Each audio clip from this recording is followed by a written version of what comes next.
La conquista del Tahuantinsuyo no se selló con los sucesos de Cajamarca. Me refiero a la captura y posterior muerte del Inca Atahualpa. No. Después de estos sucesos surgió una resistencia indígena que duró casi 40 años. Esta comenzó y terminó en el Cusco. Por eso hemos venido hasta aquí para contarles esta historia. Detrás de mí está el impresionante Valle Sagrado de los Incas. Este es el mirador de Rajchi Ayo, en Chinchero, Cusco. Y desde aquí comenzamos el programa. Soy Norma Martínez y esto sucedió en el Perú.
La captura de Atahualpa en Cajamarca en noviembre de 1532 tuvo un significado diferente para vencedores y vencidos. Para los españoles fue un milagro de Dios, para los indios un cataclismo. Sus dioses y el propio Hijo del Sol fueron derrotados.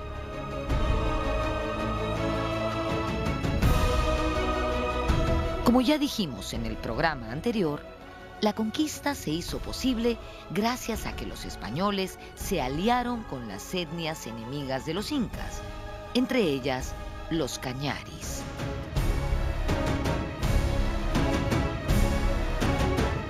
Vamos al caso de los cañaris. Los cañaris se entregan temprano y lo apoyan totalmente. Pero uno dice cañari, un momentito. Los cañaris eran una suerte de guardia civil formada por Huayna Cápac. Entonces, cuando uno dice que los cañaris se pasaron al lado de Pizarro, está diciendo que se pasaron con todos los quipus, donde estaba anotada la cantidad de ropa, de alimentos, de armas, los depósitos, todo el plan estratégico, con toda la inteligencia, y se pasaron. Y les sirvió de algo, por supuesto. Para empezar, les dieron el Valle del Yucay. Así que todos esos gringos que van a tomar fotos a los descendientes de los incas, están tomándole fotos a los descendientes de Francisco Chilche y otros cañaris que estuvieron por ahí.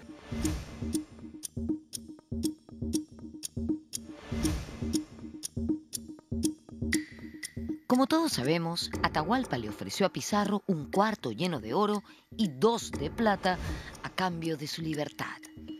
Temía el Inca que los españoles establecieran una alianza con Huáscar. Pizarro de inmediato aceptó el ofrecimiento.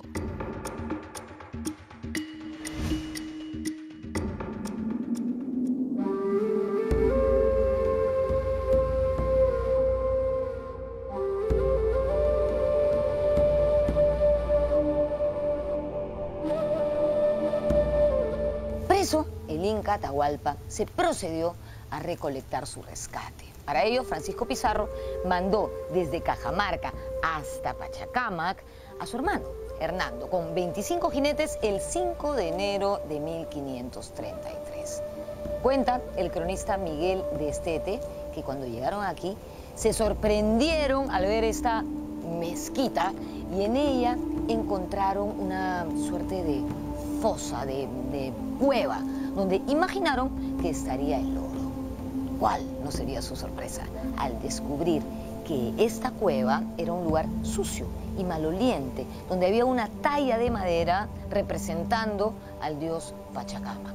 Porque estaba sucio y maloliente el lugar, porque la gente dejaba allí ofrendas, comida, animales que evidentemente se descomponían con el paso del tiempo.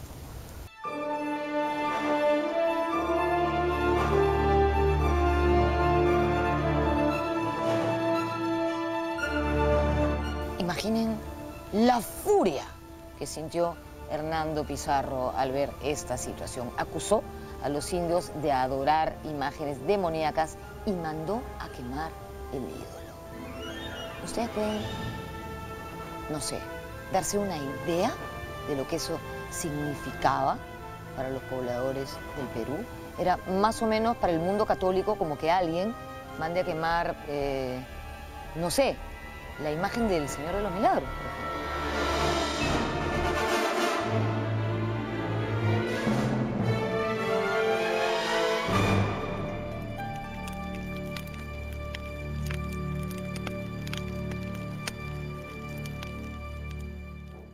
Sí, señor. 1532, Cajamarca.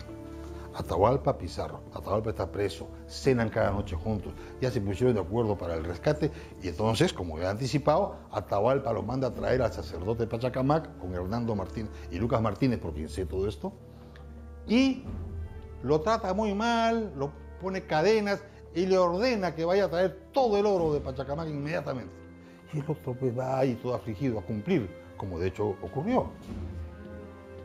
Ya en la cena, Pizarro le dice a Atahualpa, por intermedio de Martidillo, el intérprete, si Pachacamac es tan poderoso, ¿no temes que te castigue? ¿Por qué me voy a castigar? Por haber maltratado al sacerdote y agarrar el oro. Ah, ya. Mira, le dice el Inca, cuando mi padre Huayna Cápac enfermó, nosotros mandamos preguntar a Pachacamac y nos dijeron, sáquenlo a la intemperie. Lo hicimos y murió. Cuando mi hermano Huáscar y yo estuvimos en guerra, esos sonsos del Cusco Viejo mandaron preguntar y le dijeron pues que Huáscar era el Inca. El Inca soy yo le gané. Y cuando tú apareciste por acá, yo mismo mandé preguntar si habría guerra entre nosotros. Pachacamac me dijo que tú serías mi prisionero. Y mira, el preso soy yo.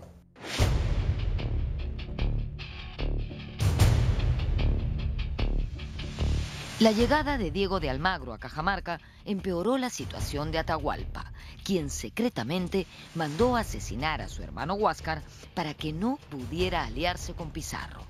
Se formaron dos bandos entre los españoles, los que estaban a favor del destierro del Inca y los que pedían su ejecución. Tras muchas vacilaciones, la corte marcial convocada por Pizarro condenó a muerte a Atahualpa, acusándolo de traición por preparar una supuesta rebelión contra los españoles. También se le acusó de incesto, de idolatría y de matar a su hermano y a los parientes de este.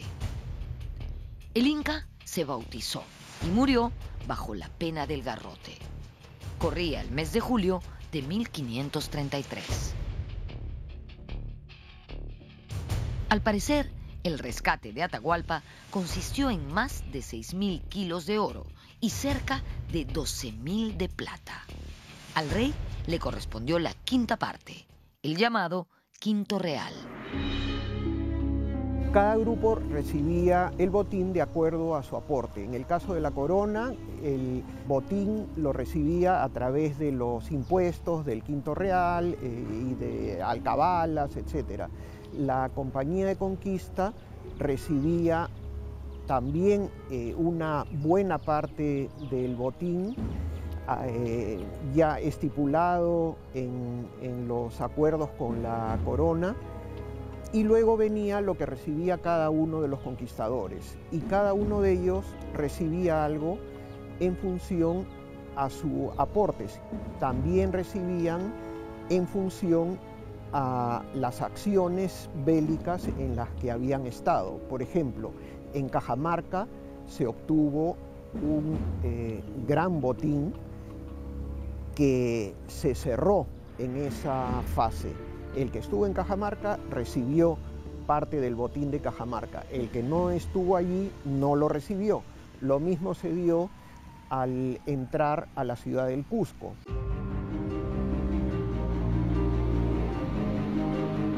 Muerto Atahualpa, Francisco Pizarro partió rumbo al Cusco en agosto de 1533. El marqués gobernador buscó un inca títere entre las panacas vinculadas a Huáscar. El elegido fue Túpac Hualpa, quien moriría envenenado cuando la expedición llegó a Jauja.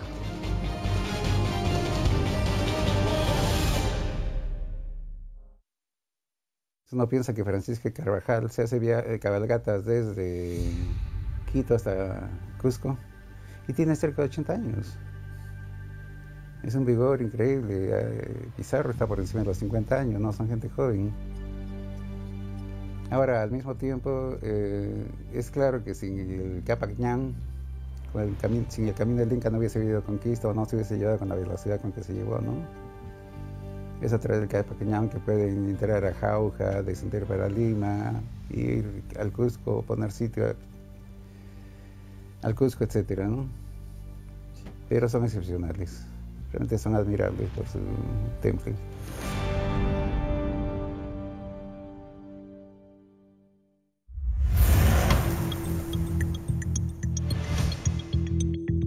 La conquista fue justificada bajo argumentos racistas, como la superioridad biológica del europeo sobre el indígena.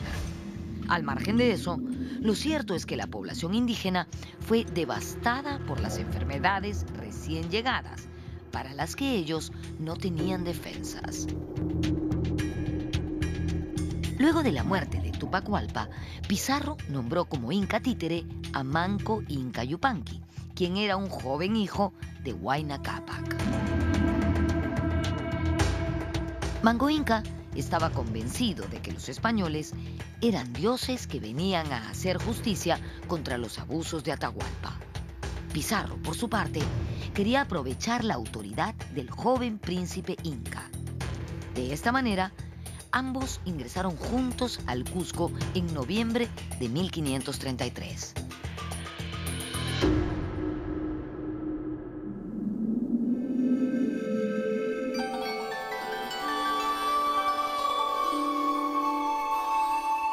El Cusco era una ciudad de una belleza incomparable. El cronista español Sancho de la Hoz escribió: «La ciudad del Cusco es tan grande y hermosa que sería digna de verse en España, toda llena de palacios de señores, porque en ella no vive gente pobre».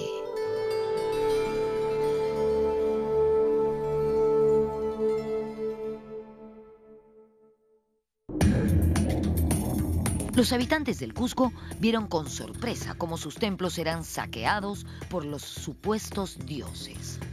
Pizarro hizo la fundación española del Cusco en marzo de 1534. Al mes siguiente, fundó en Jauja la capital de la gobernación de Castilla. Sin embargo, luego decidió trasladarla a Lima.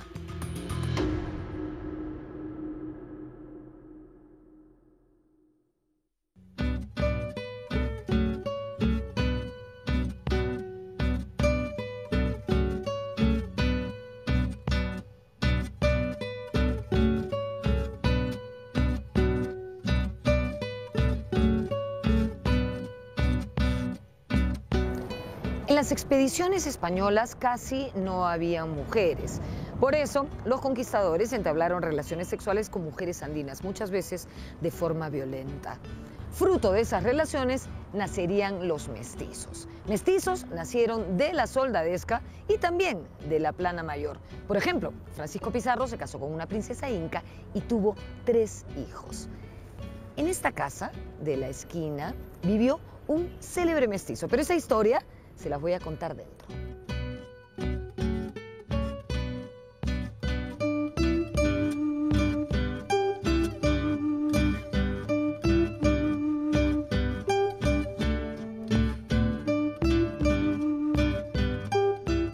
El capitán Garcilaso de la Vega tuvo como concubina a una jovencísima ñusta, Isabel Chimpu Ogllo, que era sobrina de Huayna Cápac. Fruto de esa relación nacería un célebre mestizo en Cusco en 1539, el cronista Gómez Suárez de Figueroa, que ya mayor cambiaría su nombre por Garcilaso de la Vega Inca. Como saben, él fue el autor de los comentarios reales de los incas. Hoy, esta casa funciona como un museo. Y les quiero contar un dato que me ha llamado muchísimo la atención. Es el primer museo en el Perú que ofrece visitas guiadas en quechua.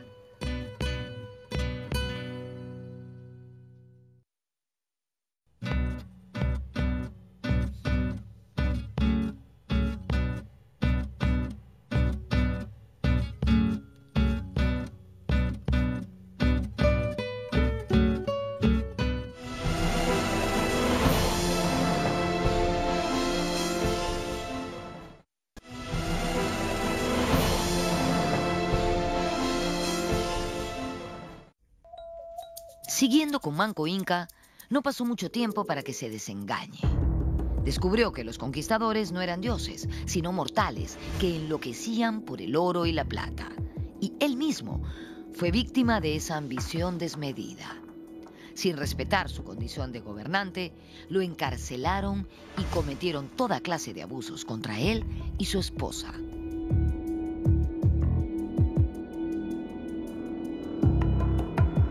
Se da el hecho de que los españoles fuerzan, asaltan sexualmente, y yo diría que en términos actuales sería violan a una coya, a una mujer importante de la élite.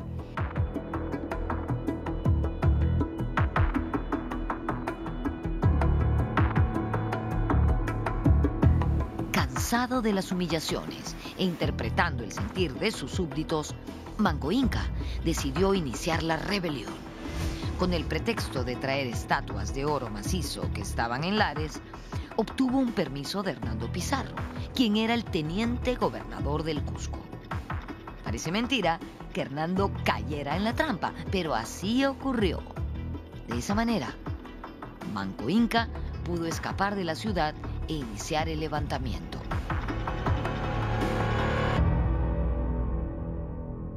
Y en este año, en 1536, Manco Inca se da cuenta de que los españoles no eran personas con las cuales se podía formar una alianza a su favor personal, ni a favor del mantenimiento del imperio de los incas, sino por el contrario, ellos estaban progresivamente quitándole el poder que él deseaba mantener. Y es en ese momento que inicia una rebelión. En esta primera ofensiva, Manco Inca actuó en conjunto con el sumo sacerdote, el Vilac Humu, y dispuso ataques simultáneos al Cusco y Lima.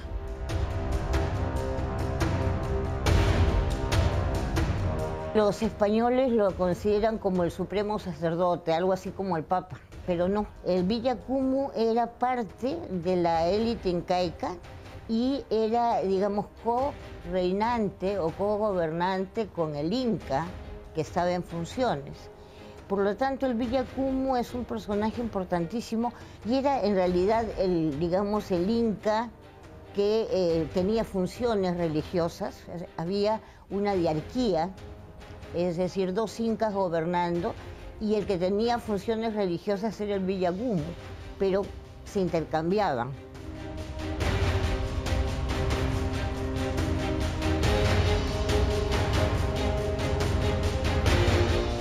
Entre abril y marzo de 1536, el Cusco amaneció cercado por miles de guerreros incas.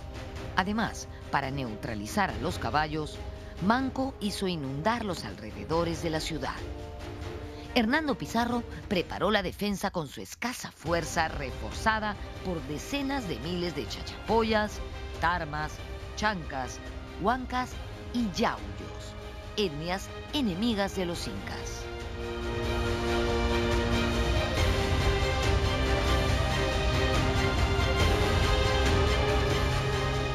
Las tropas de Manco Inca llegaron hasta el centro del Cusco, hasta su plaza principal, y comenzaron a prender fuego a los techos de viviendas y edificaciones, techos que estaban construidos de ichu. Por lo tanto, el fuego se propagó rápidamente, poniendo en aprietos a la reducida tropa hispana liderada por Hernando Pizarro. Fue tal el caos, la desesperación, el pánico, que los españoles contaron que el mismísimo apóstol Santiago bajó espada en mano para ultimar rebeldes y que la Virgen María en persona comenzó a apagar los techos y a arrojar cenizas sobre los soldados de Manco Inca.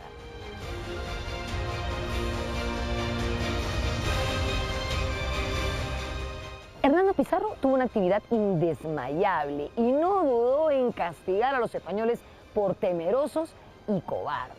Al final, estos resistieron el cerco de la ciudad del Cusco, apoyados por miles de guerreros indios que eran enemigos de Manco Inca y que los españoles utilizaron como su fuerza de choque.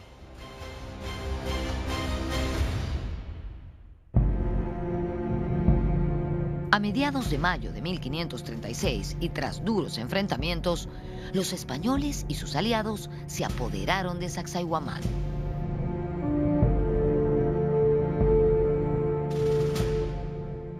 Los enfrentamientos entre los españoles y las tropas de Manco Inca fueron muy reñidos. De hecho, en ellos murió Juan Pizarro, de una pedrada en la cabeza, que lo mató el hermano menor de Francisco Pizarro. Al final, a las tropas de Manco Inca se les complicó muchísimo la situación porque se fueron quedando sin víveres. Una de las torres de Sacsayhuamán estaba siendo defendida por un legendario guerrero inca que usaba un casco de metal que le había arrebatado a los españoles y blandía diestramente su porra. Él fue llamado Cahuide. Este valiente orejón cusqueño pasó a la posteridad porque cuando los españoles estaban decididos a tomar la torre en la que él se encontraba, él decidió no rendirse y se suicidó. Lanzó su porra al aire, se envolvió en su manto y se arrojó desde estas alturas. Un momento épico en la resistencia inca.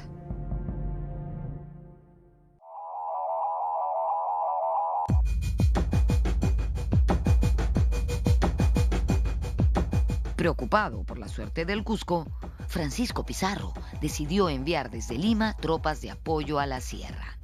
Fue así que salieron 4 expediciones que se encontrarían con las fuerzas del general inca Kisu Yupanqui, enviado por Manco Inca a tomar la capital. Las huestes españolas fueron aniquiladas por los guerreros incas en Huaytará, Parcos y Jauja.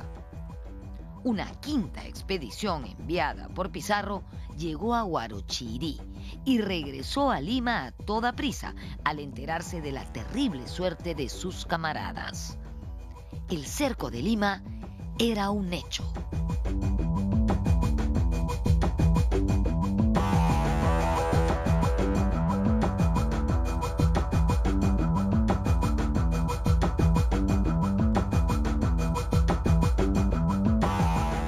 Manco Inca dispuso que su bravo general Titu Yupanqui, también conocido como Kisu Yupanqui, comandase el cerco de la ciudad de Lima. Yupanqui estableció su cuartel general en las faldas del Cerro San Cristóbal y colocó a sus tropas en distintos puntos del valle, todos cercanos al río. De esta manera emprendió el cerco de la entonces pequeña ciudad, mientras él, desde la cima del cerro, lo observaba todo. Claro, yo supongo que ese día no había esta neblina, ¿no? Porque si no hubiera sido bien difícil observar lo que estaba pasando.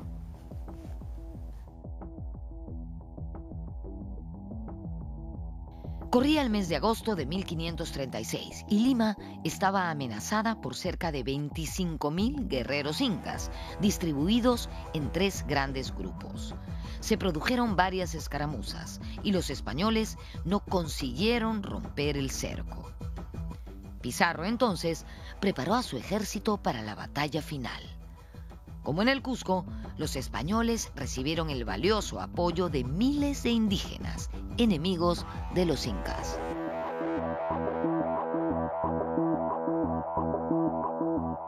Los eventos finales se dan justamente cuando los españoles llegan a tomar el Cerro San Cristóbal, donde estaban, si se quiere, replegados los representantes del dominio incaico, porque no hay que olvidar que en el cerco de Lima actuaron incas, grupos étnicos de la región que apoyaban a los incas, pero también al lado de los españoles estaban los huancas, que apoyaron más bien a los españoles, por una razón básica que era el parentesco de Pizarro con una importante mujer de la élite de los huancas.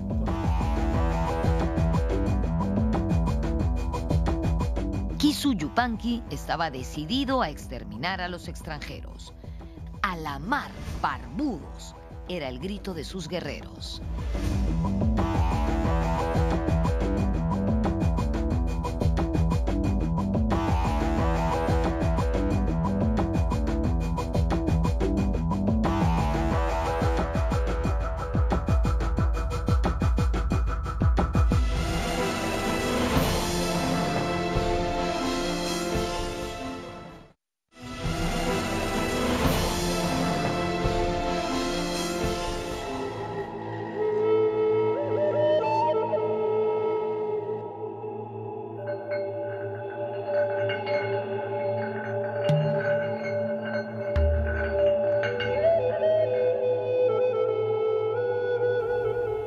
La ciudad estaba casi desierta cuando llegaron los indios desde el Rímac, que en ese entonces se llamaba Barrio de Santana. El sangriento enfrentamiento se produjo más o menos donde yo estoy, en este momento, en el actual Jirón Ancash, a la espalda de Palacio de Gobierno.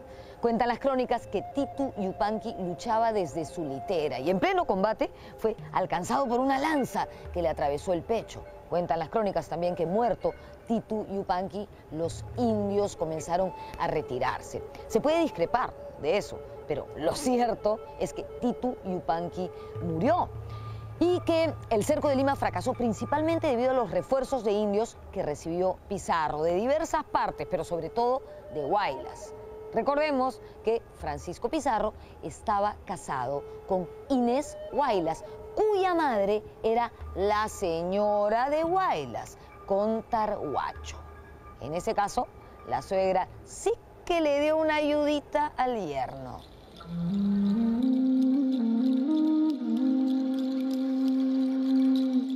Con su jefe muerto, los guerreros incas sobrevivientes emprendieron el retorno a sus comunidades de origen.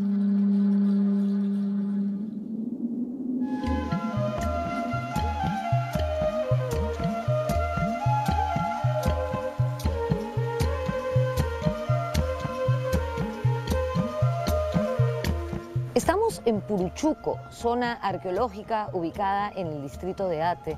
Aquí quedaba un palacio inca ocupado por el curaca de esta zona y su familia. Pero no hemos venido hasta aquí para contarles eso, sino para contarles que en este lugar ocurrió un hallazgo arqueológico importantísimo. Se trata de un cementerio inca donde hay restos de soldados incas que perecieron en el enfrentamiento entre las tropas rebeldes y las huestes españolas.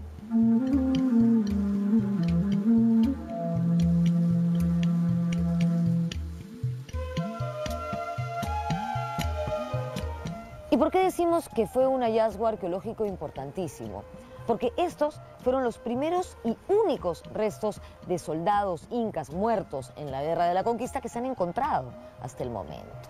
Son cráneos de muchachitos entre 18 y 22 años que tienen perforaciones de proyectiles de armas de fuego españolas.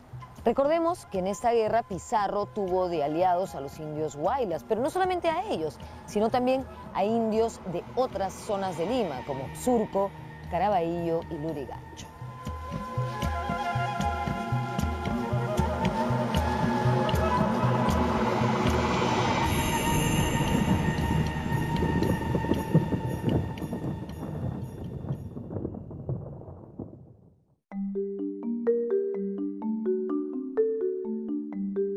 Tras la victoria, Pizarro respiró aliviado, más aún cuando empezaron a llegar al Perú refuerzos de otras partes del continente.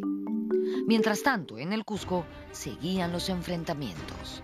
Hernando Pizarro intentó sin éxito capturar a Manco Inca.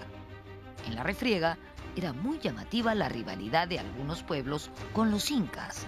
Un caso notable era el de los huancas, del Valle del Mantaro, frente a los cuales Manco entabló una guerra a muerte. Años después, ellos solicitarían ante la Audiencia de Lima y luego ante el rey de España beneficios por los favores prestados a la causa hispana en las guerras de conquista. En el Cusco, los combates eran cada vez más reñidos. Manco Inca montaba a caballo y usaba armas de fuego. Ambas cosas arrebatadas a los españoles.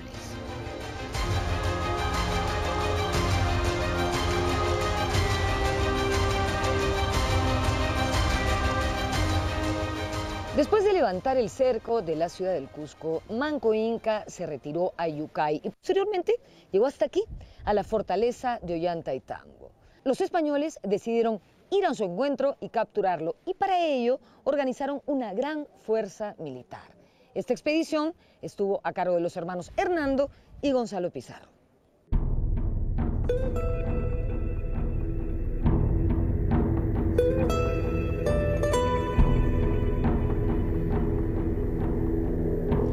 Advertido de la amenaza, Manco Inca pudo organizar la defensa y rechazar a las tropas enemigas desde estas alturas. Cuentan las crónicas que el Inca dirigió a sus hombres montado a caballo, con una lanza en la mano. ¿Se imaginan? Eso quedaría genial en una película, ¿no? A pesar de haber puesto en aprietos a la administración española, Manco Inca era el soberano de un imperio en ruinas. La guerra no daba tregua para la siembra, los depósitos estaban saqueados y la tropa empezaba a sentir hambre. En el sur, las fuerzas rebeldes fueron derrotadas y pereció el sumo sacerdote. Además, la alta dirigencia cusqueña seguía mostrando grietas. Pauyu Inca, hermano de Manco Inca, estableció una alianza con Diego de Almagro. Pauyu Inca era un hermano de Manco Inca. Él viajó con Diego de Almagro a Chile y volvió con Diego de Almagro. Y luego que Manco Inca fracasa en su rebelión, Pauyu Inca se alía con los españoles. Lo coronan, Almagro lo corona como nuevo Inca, entendiendo, digamos, a los incas como una monarquía más de estilo europeo. Coronan, lo vuelven Inca, le ponen la Mascaipacha en algún momento, y él se vuelve el nuevo Inca del territorio. Entonces hay un momento en el que hay dos Incas, en realidad el Inca rebelde, que es Manco Inca, y el Inca aliado de los españoles, que es Pauyu Inca. Pero yo creo que Pauyu Inca refleja el sentir de un conjunto de la población incaica, que era que los españoles no podían ser vencidos, no podían ser expulsados, que ellos estaban ahí y no se iban a retirar. Entonces lo más práctico para él probablemente era una alianza con ellos, de tal manera que él pudiera mantener un poder en el territorio, ser un Inca, pero ya un Inca no como en los tiempos antiguos, sino esto más bien sería un Inca que comparte su poder con las nuevas autoridades españolas.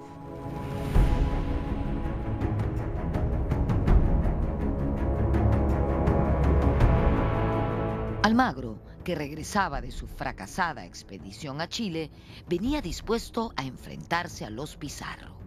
Su primera acción fue apoderarse del Cusco y tomar prisioneros a Hernando y Gonzalo Pizarro. Manco Inca no tuvo más remedio que licenciar a gran parte de sus exhaustas tropas y retirarse a Vilcabamba.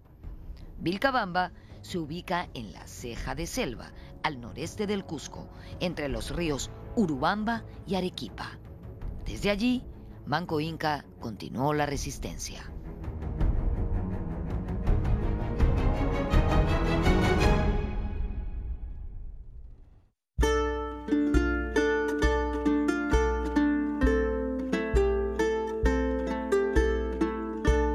Vilcabamba es una ciudad grande, estamos hablando de 15 hectáreas aproximadamente que están cubiertas por la selva.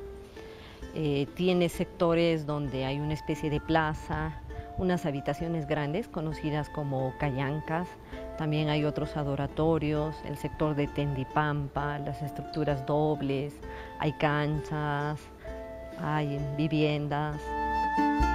Replegarse en Vilcos y luego en Vilcabamba supone, digamos, generar un espacio donde él desarrolla, digamos, poder, dominio sobre los grupos nativos lugareños, donde desarrolla culto al sol, pero vuelve al culto original, a Punchao. Entonces, eso ritualmente tiene y políticamente tiene una gran importancia, porque justamente es, digamos, recomponer el mundo. O sea, el mundo se había puesto al revés, se estaba produciendo un caos. Manco Inca se va a este mítico lugar llamado el Vilcabamba, y en el Vilcabamba lo que hace Manco Inca es organizar un conjunto de pequeñas hostilidades contra los españoles, van atacando de a poco, roban algunos elementos, armas, caballos, etc. Una especie de guerra de guerrillas. Durante 8 años, Manco Inca dirigió en Vilcabamba una suerte de estado independiente y en 1544 fue asesinado por un soldado almagrista refugiado en ese lugar. Se convirtió desde el principio en refugio de, digamos, gente que podríamos llamar marginal, que por una u otra razón quiere retirarse por escapar de la autoridad, por hacerse de un pasado que le resulte provechoso, por beneficios directos, etc. Y tenemos allí a mestizos y a españoles que están refugiados en Vilcabamba. Y Diego Méndez, que es el que mata a Manco Inca, aparentemente había sido seguidor de Almagro. Existen dos versiones, las más conocidas, ¿no? Que uno fue acuchillado por detrás por un grupo de españoles que se refugiaron después del conflicto que hubo entre los pizarristas y los almagristas. Y otro es que fue golpeado por estos mismos en la sien, ¿no? Tenían una especie de juego con bolos y lo golpearon en la sien.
La trágica muerte de Manco Inca significó un duro golpe para la lucha de reconquista, que nunca más logró la dimensión alcanzada entre los años 1536 y 1538.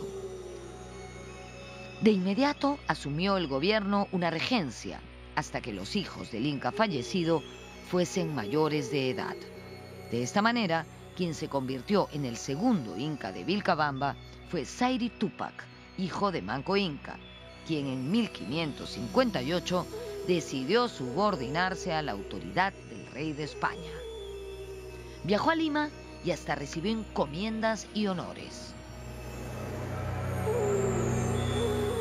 De Sayri Tupac, también el hijo mayor de Manco Inca, el que le sucedió una vez que falleció Manco Inca. Estuvo él muy poco tiempo en el gobierno. Generalmente estuvo en contacto con los españoles, con el gobierno español, y bueno, finalmente le dieron su encomienda en Yucay, en el Valle Sagrado. Sayri Tupac falleció muy joven, en 1560. En su reemplazo, asumió el gobierno Titu Cusi Yupanqui.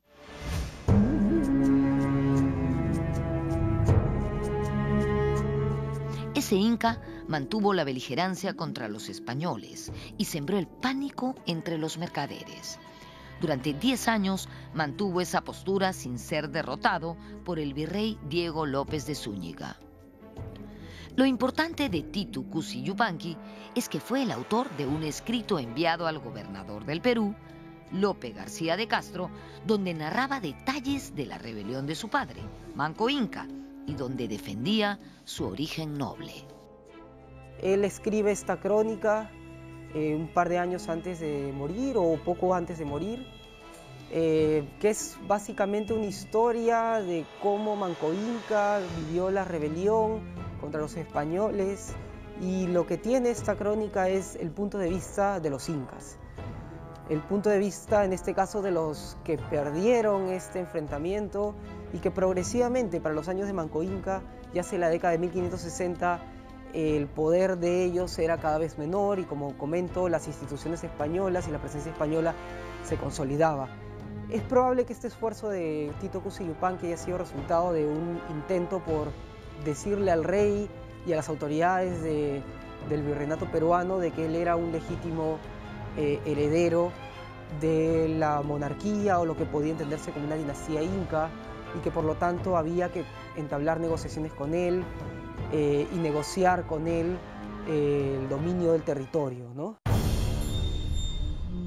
Si bien el texto de Titu Cusi es muy importante, puesto que muestra el parecer de los incas rebeldes, hay que tomar en consideración que él no escribe de puño y letra, como Guamán Poma de Ayala, sino que se lo dicta a alguien.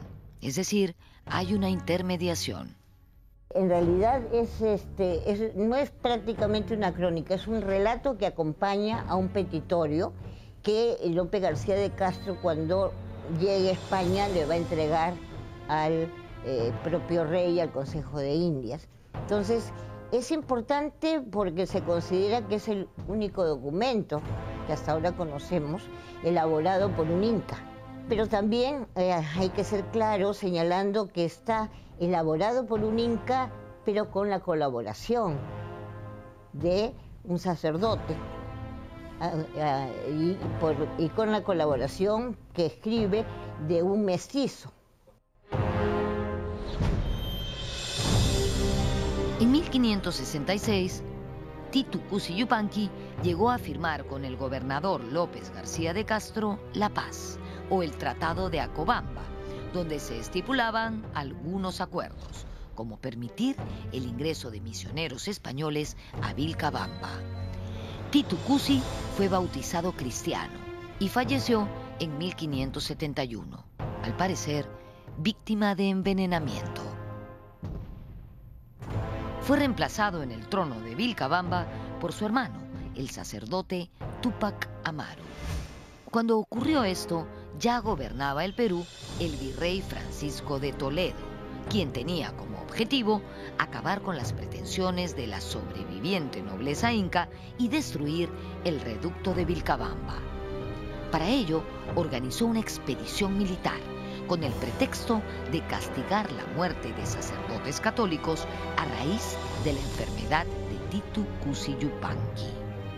La defensa rebelde fue débil y Túpac Amaru capturado y degollado.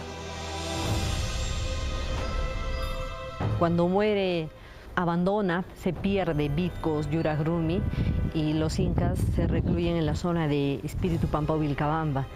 Y es ahí donde Túpac Amaru, siendo un joven, casi un adolescente, se hace cargo de la resistencia.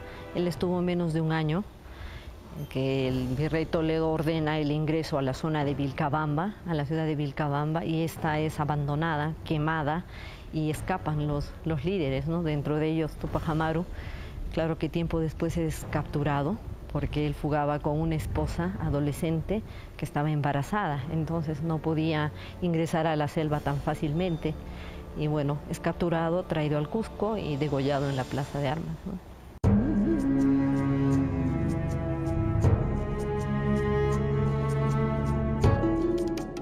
Túpac Amaru fue capturado y conducido hasta el Cusco, hasta esta plaza, descalzo, encadenado con una cadena de oro.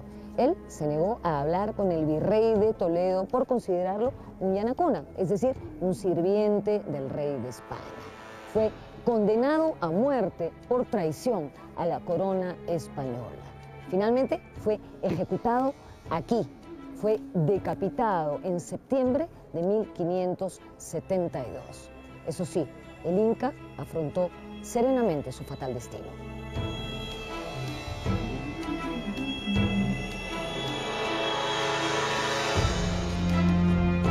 ejecución de Túpac Amaru le siguieron las persecuciones de los príncipes incas. Martín, hijo de Túpac Amaru de solo 3 años, fue desterrado del Cusco. Solo quedó como única descendiente del Inca una mujer, que fue antepasado de Túpac Amaru II, José Gabriel Condorcanqui, quien también se rebeló y que fue condenado a muerte en esta misma plaza en 1781. La ejecución del último de los incas rebeldes, ordenada por el virrey Toledo, no fue vista con buenos ojos por el rey de España. El inca Garcilaso escribió que cuando Toledo regresó a España, el rey Felipe II le increpó: váyase a su casa, no lo he enviado al Perú para que mate reyes, sino para que sirva a reyes. La ejecución de Túpac Amaru significaba que si se había hecho de manera inconsulta, como aparentemente fue, en realidad no estaba en las instrucciones que se le dieron a Toledo. A Toledo le dieron instrucciones de pacificar, de procurar que salgan los incas de Vilcabamba, que se termine con esa, digamos, con ese refugio de un sector de la élite, porque la otra parte de la élite estaba en Cusco, en convivencia con los españoles, naturalmente. Pero no hay una orden de ejecutar al Inca, y por lo tanto eso no le convenía ni al rey ni al Consejo de Indias, y efectivamente en el juicio de residencia a Toledo le considera un demérito y se le llama la atención por esa acción, ¿no? Ahora, fue una ejecución, digamos, que marcó mucho tanto a la población nativa en general, sobre todo la del Cusco, a los restos de la élite que quedaban en el Cusco. Con la muerte de Túpac Amaru, culminó una guerra de resistencia que había durado 36 años. Es una historia de heroica resistencia incaica que debemos conocer para no repetir la equivocada idea de que la conquista española concluyó con la captura y muerte de Atahualpa en Cajamarca.